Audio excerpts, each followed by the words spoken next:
नमस्कार प्रेक्षकांनो, आजच्या एपिसोडमध्ये इथे आता सुनंदा खूप जास्त चिडलेली असते। सुनंदा म्हणत असते, तो माणूस मला आधीपासूनच खोटारडा वाटत होता, त्याच्यावरती माझा आधीपासूनच संशय नव्हता।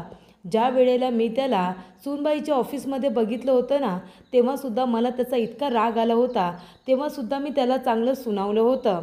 तेव्हा इथे तात्या म्हणत असतात, सुनंदा तू जरा शांत हो। आणि तात्या मानसीला म्हणत असतात की मानसी बाळा, तू रणजितचं संपूर्ण कर्ज फेडून टाकलंस आणि आम्हाला या कर्जाच्या डोंगरातून बाजूला केलंस, नाहीतर अशा गुन्हेगार लोकांचं कर्ज जर आमच्यावरती असतं ना, तर आम्हाला तोंड दाखवायलासुद्धा आता जागा उरली नसती। तेव्हा सगळं कर्ज फेडलंस, तू आमच्यावरती खूप जास्त उपकार केलेस, असं तात्या म्हणत असतात। आणि इथे आता मानसीच्या समोर हात जोडून तिला थँक्यू म्हणत असतात। तेव्हा मानसी म्हणत असते, तात्या प्लीज माझ्यासमोर हात जोडू नका, मी जे काही केलं ते माझं कर्तव्यच होतं।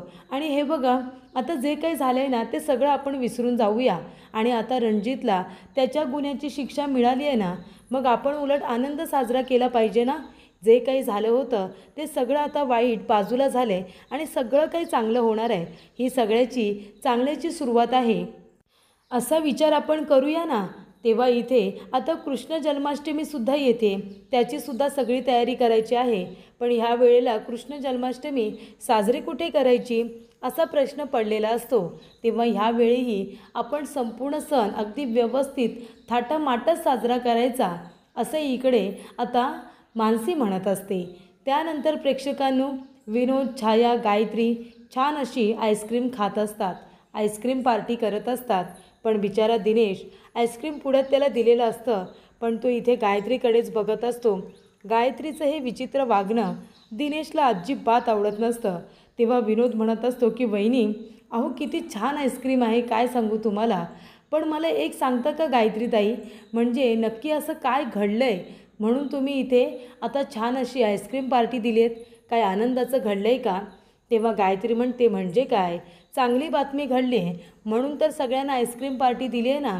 आता तूच मला सांग, या घरातले सगळे मिणमिणते दिवे, सगळे प्रभू आता घरातून बाहेर आहेत ना, मग ह्याच्यापेक्षा आनंदाचा दिवस काय असू शकतो?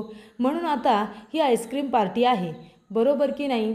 तेव्हा प्रेक्षकांनो, इथे आता गायत्री म्हणत असते, काय दिनेश तू काय बघत बसला आहेस? अरे तुझा चेहरा कसा झाला आहे माहिती आहे का? ही समोर आईस्क्रीम आहे ना तुझ्या, ती जशी वितळली आहे ना, तसा तुझा चेहराही वितळला आहे। तिच्याकडे बघत बसण्यापेक्षा खाऊन घे ना ती। तेव्हा दिनेश म्हणत असतो की गायत्री, मला तुला एक प्रश्न विचारायचा आहे। तेव्हा गायत्री म्हणते, विचार ना। तेव्हा दिनेश म्हणतो की मगाशी रणजितने सगळ्यांसमोर तुझंही नाव घेतलं, याचा अर्थ काय होतो?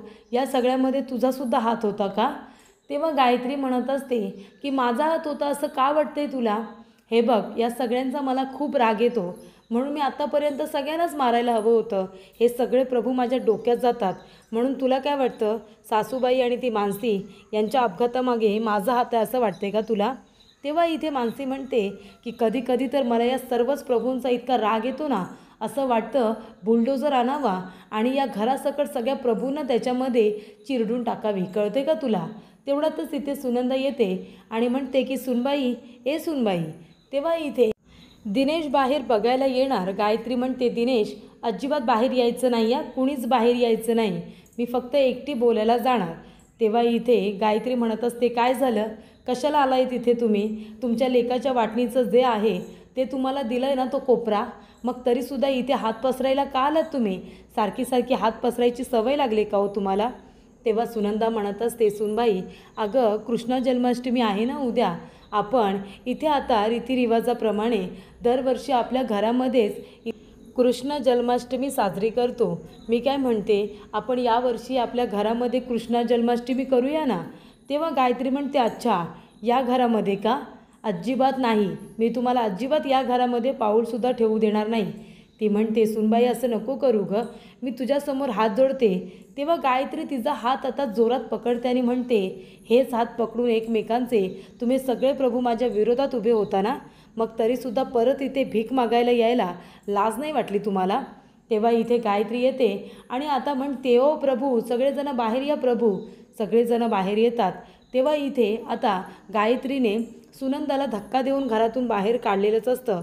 तेव्हा सुनंदा म्हणते, काय टॉपर काय तू पण गोल्ड मेडलिस्ट, तुम्ही स्वतः येऊ शकत नाही म्हणून यांना पाठवलं की काय हात पसरायला, भीक मागायला? तेव्हा तात्या म्हणतात, सुनबाई तोंड सांभाळून बोल, कळलं ना? तेव्हा गायत्री म्हणते, अच्छा म्हणजे मी तोंड सांभाळून बोलायचं आहे का? आणि यांना तुम्ही पाठवलं ते माझ्यासमोर तोंड उचकडायला? कशाला पाठवलं मग माझ्यासमोर तोंड उचकटायला? लाज नाही वाटत का तुम्हाला? तेव्हा इथे सुनंदा म्हणत असते, सुनबाई असं काय करतेस अगं? दरवर्षी आपण आपल्या घरामध्ये कृष्ण जन्माष्टमी साजरी करतो ना, मग यावर्षी आम्हाला तिथेच करू देत ना, हवं तर पाया पडते मी तुझ्या. तेव्हा तेजस म्हणत असतो, आई अगं काय करतेस तू? यांच्या पाया पडतेस का? अगं कृष्ण जन्माष्टमी आपण कुठेही साजरी करू. अगं यांचा जन्म आहे ना, मला असं वाटतं ते कंस मामा असतील ना, त्यांच्या खानदानामध्ये यांचा जन्म झाला आहे, त्याच्यामुळे त्यांच्या हातापाया पडू नकोस गं, ते आपल्याला परवानगी देणार नाहीत. तेव्हा गायत्री म्हणते, हां बरोबर बोललास तू, माझा जन्म आहे ना त्या कंसांच्याच कुळामध्ये झाला आहे, पण निदान मला माझं कुळ तरी माहिती आहे. पण तुझ्या बायकोचं काय रे? तुझ्या बायकोला माहिती आहे का तिचं कुळ काय आहे ते? तेव्हा प्रेक्षकांनो तेजस म्हणतो, वहिनी तू जरा जास्तच बोलतेस, असं नाही वाटत आहे का तुला? तेव्हा इकडे आता गायत्री म्हणत असते, का आला ना राग तुला? राग आला ना? मग काय गरज होती तुम्हाला इथे येऊन माझी परवानगी घ्यायची? आता मी शेवटचं सांगते तुम्हाला, माझ्या या घरामध्ये काय करायचं आणि काय नाही करायचं हे मी ठरवणार. तुम्ही कुणाही माझ्याकडे परवानगी मागायला यायचं नाही, कळलं का? चला निघा आत्ताच्या आत्ता. तेव्हा मानसी म्हणत असते की अजिबात काळजी करू नका मावशी, आपण इथे अंगणामध्ये कृष्ण जन्माष्टमी साजरी करूया. देव काय हो सगळीकडे असतो, आपण इथे साजरी करू. आणि गायत्री वहिनी तुम्ही पण या पाळणं हलवायला, कळलं का? तेव्हा इथे गायत्री आता निघून जाते. बघते तर काय, दिनेश खिडकीमधून आपल्या घरातल्यांची ती हतबल झालेली परिस्थिती बघत असतो. तेव्हा गायत्री म्हणते, काय दिनेश काय बघतोयस? तुझ्या घरातल्या लोकांचा खूपच जास्त पुळका येतोय का तुला? तुला जर पुळका येत असेल ना तर जा, तू पण जा हा तिकडे आणि त्यांच्याबरोबर राहा. मी काय तुला इथे थांबवणार नाही आहे, कळलं का तुला? तेव्हा दिनेश वाईट चेहरा करून तिथेच उभा असतो. तेव्हा विनोद येतो आणि म्हणतो, काय तुम्ही कुणाच्या पार्टीत? नाही तुम्ही आईस्क्रीमची पार्टी इथे एन्जॉय करत नाही ना, म्हणून तुम्हाला विचारतोय. तुम्ही तिकडे तेजस मानसीच्या मशालीच्या पार्टीत की तुम्ही इकडे बाणाच्या पार्टीत, वहिनींच्या कुठल्या पार्टीत आहात तुम्ही, की अपक्षच लढताय? असं इकडे विनोद आता दिनेशला मुद्दा म्हणून चिडवत असतो आणि म्हणतो, बरं बरं ठीक आहे, तुम्ही कुणाच्याही पार्टीत राहा, आमचं खाऊन झालं, ही भांडी तेवढी घासून घ्या, असं विनोद म्हणून निघून जातो. त्यानंतर प्रेक्षकांनो इथे आता आभा वगैरे म्हणत असते, आपण एक काम करूया, आपण इथे पाळण्याची तयारी करूया. तेव्हा मानसी म्हणते, आणि इथे आपण सगळीकडे चटया टाकू आणि सगळ्या बायकांना इथेच बसू. तेव्हा सुनंदा म्हणत असते, अगं पण मानसी दरवर्षी बायका आपल्या घरामध्ये यायच्या, तिथे बसायच्या, आणि आता त्यांना आपण अंगणात बसवायचं का? कसं दिसतं ते? तेव्हा मानसी म्हणते, मावशी तुम्ही अजिबात काळजी करू नका. अहो मग काय झालं, आपण इथे कार्यक्रम केला तर, आणि कार्यक्रम करतोय ना हे महत्त्वाचं आहे. माहिती आहे ह्या वेळेला आपण रीतिरिवाजाप्रमाणे जे काही घरामध्ये करायचो तसे आपल्याला जमणार नाही आहे, पण आता आपल्यावरती जी काही परिस्थिती आली, देवसुद्धा आपल्याला नक्की समजून घेईल. तुम्ही अजिबात काळजी करू नका, सगळं काही व्यवस्थित होईल. हो की नाही वहिनी? आणि तसंही आता तुमच्याबरोबर तुमच्या 2-2 सुना आहेत ना, गीता वहिनी आणि मी, आम्ही दोघीजणी मिळून सगळं व्यवस्थित करू, बरोबर ना गीता वहिनी? तेव्हा इथे गीता म्हणते, अगदी बरोबर. त्यानंतर प्रेक्षकांनो इथे आता तेजसने त्या माळा वगैरे काढलेल्या असतात आणि इथे माणसाने ठरवलेलं असतं की इथे आपण फुलांच्या माळा लावू, इथे आपण लायटिंग करू, इथे आपण पाळणा सजवू. तसंच इथे तेजसने सुद्धा सगळी लायटिंग वगैरे काढलेली असते आणि तेजस म्हणतो की दादा ही बघ, ही लायटिंग मी काढले, तू एक काम करी पिशवीमध्ये ठेवून दे बरं, आणि ती पिशवी आहे ना इथेच आजूबाजूला ठेव, म्हणजे उद्या आपल्याला लवकरच मिळेल, घाई होणार नाही, शोधायला लागणार नाही. आणि हा बॉक्स आता तिकडे ठेवून दे. तेव्हा इथे आता तेजस सगळं काही ठेवत असताना त्याच्या हाताला एक ग्रीटिंग कार्ड लागतं. तेव्हा ते वाचन करत असतानाच तिथे सूरज येतो आणि म्हणतो, काय सापडलं का तुला ते? लगेच शोधून काढलंस? तेव्हा तेजस म्हणतो, का रे दादा हे ग्रीटिंग कार्ड कोणासाठी आहे सांग बरं? वहिनीसाठी आहे वाटतं, गीता वहिनीसाठी, प्रेमपत्र वगैरे. आणि मग त्याच्याबरोबर काय एक मस्त असं तो म्हणून आता आपल्या भावाला चिडवत असतो. तेव्हा सूरज म्हणतो, ए वेड्या जरा नीट बघ ना त्याच्यावरती काय लिहिलं आहे. त्याच्यावरती बर्थडे विशेस असं लिहिलं आहे ना, म्हणजे तुला माझ्याकडून वाढदिवसाच्या शुभेच्छा आहेत त्या. अरे ग्रीटिंग कार्ड लिहिले तुझ्यासाठी, त्याच्यामध्ये तुझ्यासाठी एक कवितासुद्धा केली. तेव्हा इथे आता तेजस म्हणत असतो, हो का, सॉरी मी ते आधीच बघितलं ना. तेव्हा इथे सूरज म्हणत असतो की बरं काही गरज नाही आहे, तू ते वाचू शकतोस आता, हे घे, हॅपी बर्थडे इन ॲडव्हान्स. तो म्हणतो थँक्यू, हा पण ॲडव्हान्समध्येच घे. तेव्हा आता इथे तेजस ते वाचून बघत असतो. तेव्हा प्रेक्षकांनो इथे सूरज बाहेर येतो. तेव्हा मानसी म्हणत असते, सूरज दादा तुम्ही आलात आणि हे कुठे आहेत, राष्ट्रहित कुठे आहेत, त्यांनासुद्धा बोलवा ना, आपल्याला उद्याची सगळी तयारी करायची आहे. तेव्हा इथे आता सूरज म्हणत असतो की येतोय तो, त्याचं काम आहे तो येतोय. तेव्हा गीता म्हणत असते, मानसी मी काय म्हणते, तू गेल्याशिवाय तरी काही आता तेजस भाऊजी बाहेर येणार नाही, तूच जा आणि बोलून आण ना. तेव्हा इथे मानसी म्हणते ठीक आहे मी बोलून आणते. तेव्हा तेजस ते कार्ड आता वाचत असतो. त्याच्यामध्ये इथे आता तेजसला शुभेच्छा दिलेल्या असतात वाढदिवसाच्या. आणि त्याचबरोबर मानसी आणि तेजस यांची जोडी किती छान आहे. मानसीने तेजसच्या आयुष्यामध्ये आल्यापासून किती आणि काय काय केलं आहे या सगळ्याचं आता वर्णन केलेलं असतं. तेव्हा इथे मानसी म्हणत असते, राष्ट्रही तुम्ही इथे काय करताय, अहो चला ना बाहेर, आपल्याला तयारी करायची आहे. तेव्हा इथे आता तेजस म्हणत असतो की हे बघा ना लकी चार्म, म्हणजे उद्या वाढदिवस आहे ना, तर दादाने आजच हे माझ्यासाठी ग्रीटिंग कार्ड तयार केलं आहे. किती छान कविता केली आहे बघा ना तुम्ही. त्याच्यामध्ये आता तेजस ती स्तुती तर असतेच, पण त्याचबरोबर मानसी आणि त्याची जोडी याच्याबद्दलसुद्धा त्यांनी रेखाटन केलेलं असतं. तेव्हा तेजस हे वाचत असताना इथे मानसीला कळत असतं की तेजसला किती त्रास होतो आहे. तेव्हा आभासुद्धा म्हणत असते की ठीक आहे, आपण इथे माळा लावणारच आहोत. आपली मानसी बहिणीने तर सांगितलं आहे, इथे पाळण्याची सगळी तयारी करूया, इथेसुद्धा छान असं डेकोरेशन करूया, म्हणजे अंगणात जरी कार्यक्रम साजरा होत असला ना तरीसुद्धा तो एकदम छान पद्धतीने साजरा झाला पाहिजे. तेव्हा इथे प्रेक्षकांनो आता आभा म्हणत असते, अरे दादा तूसुद्धा बोलणार आहे, काहीतरी सुचव ना, उद्या काय काय तयारी करायची आहे ते. तू तर आपला गप्पच बसलायस आणि हा तेजस दादासुद्धा बाहेर येत नाही आहे आणि मानसी बहिणी बोलवायला गेले ती पण बाहेर येत नाही आहे, आपण कशी तयारी करणार आहोत. तेव्हा प्रेक्षकांनो इथे गीता म्हणत असते, अगं आभा थांब थांब, नको चिडचिड करू, थांब मी इथे मानसीला बोलावून आणते. तेव्हा इथे मानसीला बोलवण्यासाठी गीता येणारच असते, तेवढ्यातच तिच्या कानावरती मानसीचे शब्द पडतात. तेव्हा मानसी म्हणत असते की राष्ट्रहित मला माहिती आहे तुम्हाला खूप जास्त त्रास होतो आहे ना नवरा बायकोचं नाटक करत असताना, पण काळजी करू नका, मी ज्या गोष्टी ठरवून या घरामध्ये आली आहे ना त्या पूर्ण झाल्यानंतर मी लगेच निघूनच जाणार आहे. मग तुम्हाला होणारा हा त्रास तेव्हाच्या तेव्हा थांबेल, नका काळजी करू. पण राष्ट्रहित माझी जी काही माणसं मी इथे जोडलेली आहेत ना त्या माणसाची काळजी मी इथून गेल्यानंतर तुम्हाला घ्यायची आहे.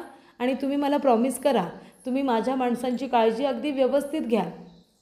हे बघा कुणालाही काही त्रास होता कामा नये आणि तुम्ही माझ्या माणसांना दुखवायचं नाही हां, कधीच त्यांना एकटं पाडायचं नाही. मी गेल्यानंतरही तुम्हाला त्यांची व्यवस्थित काळजी घ्यायची आहे असं मानसी म्हणते आणि तेजसकडून प्रॉमिस घेत असते. तेव्हा गीताने त्या दोघांचं बोलणं ऐकलेलं असतं. गीता आपल्या मनामध्ये म्हणते, याचा अर्थ तेजस भाऊजी आणि मानसी दोघेजणं नवरा बायकोचं नाटक करत आहेत. त्यानंतर प्रेक्षकांनो इथे आता तेजस आलेला असतो. बघतो तर काय छान असं इथे गुलाब आता उमललेलं असतं. तेव्हा तेजसला आठवतं जेव्हा त्याने ते रोपटं आणून गीताकडे दिलेलं असतं.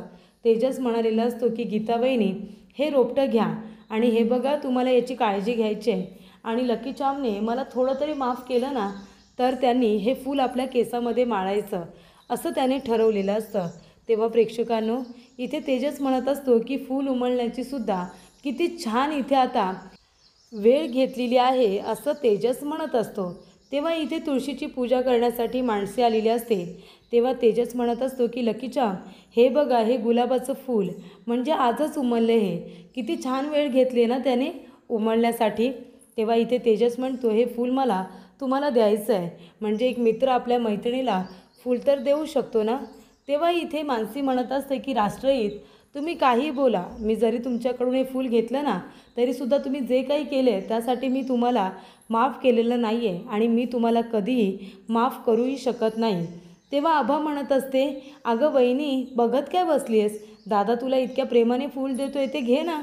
तेव्हा इथे मानसी म्हणते हो घेते ना आणि इथे मानसी ते फूल हातातून घेते आणि थँक्ससुद्धा म्हणते.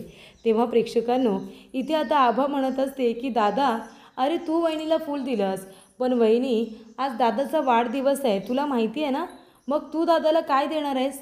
तेव्हा ती म्हणत असते की आता मी काय देऊ. तेव्हा आबा म्हणते एक काम कर तू वहिनी, हे फूल आहे ना तुझ्या हाताने दादाला दे आणि त्याला वाढदिवसाच्या शुभेच्छाही दे, हो की नाही दादा. तेव्हा इकडे तेजस म्हणतो हो. तेव्हा मानसी ते फूल आता तेजसला देते आणि त्याला हॅपी बर्थडे विश करते. तेव्हा इथे तेजस ते घेतो, थँक्यूसुद्धा म्हणतो.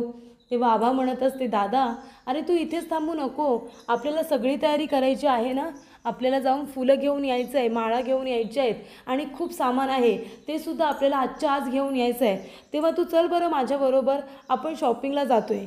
तेव्हा इथे तेजस म्हणतो, हो चल ना, मी पण येतो तुझ्याबरोबर, पण हे फूल. तेव्हा आबा म्हणते, दादा अरे ते काय फूल हातामध्ये ठेवतोयस, दे इकडे. वहिनी हे फूल घे बरं, तू ठेव हे फूल. तेव्हा इथे आता मानसी म्हणत असते की हे फूल तर राष्ट्रहितांनी मला दिले, पण आता आजच्या दिवशी मी राष्ट्रहितांना अजिबात नाराज करू शकत नाही, त्यामुळे त्यांची जी इच्छा आहे ना, ती आज एक तरी इच्छा मी पूर्ण करणार आहे, असे इथे मानसी म्हणत असते. त्यानंतर प्रेक्षकांनो, इथे आता गीता आपली बॅग वगैरे भरत असते. तेव्हा मानसी म्हणत असते, हे काय गीता वहिनी, तुम्ही बॅग का भरताय, कुठे बाहेर जाते का तुम्ही? तेव्हा गीता काहीच बोलत नसते. ती म्हणते की हे घर सोडून चालले आहे मी, मला नाही इथे राहायचं. तेव्हा मानसी म्हणते, काय झालं गीता वहिनी, काय सांगाल का, तुम्हाला कोणी काही बोललं का, तुम्हाला सूरज भाऊजी काही बोलले का, मावशी काही बोलल्या का तुम्हाला? तेव्हा गीता म्हणते, जाऊ दे ना गं मानसी, असं काय बोलतेस तू, ती साधी भोळी माणसं बिचारी मला काय बोलणार आहेत, ती मला काहीही बोलली नाही आहेत. खरं तर राग मला इथे माझ्या जावेचा आला, जिने इथे आता बहीण म्हणून मला इथे आणलं, तिची मोठी वहिनी म्हणून मला आणलं, आणि तीच माझी जाव एक नंबरची खोटाडी आहे ना, म्हणून मी हे घर सोडून चालले. तेव्हा मानसी म्हणते, गीता वहिनी हे काय बोलताय तुम्ही? तेव्हा गीता म्हणते, सांग ना काय चुकीचं बोलते मी, तू आणि तेजस भाऊजी तुम्ही दोघेजणं नवरा बायकोचं नाटक करताय.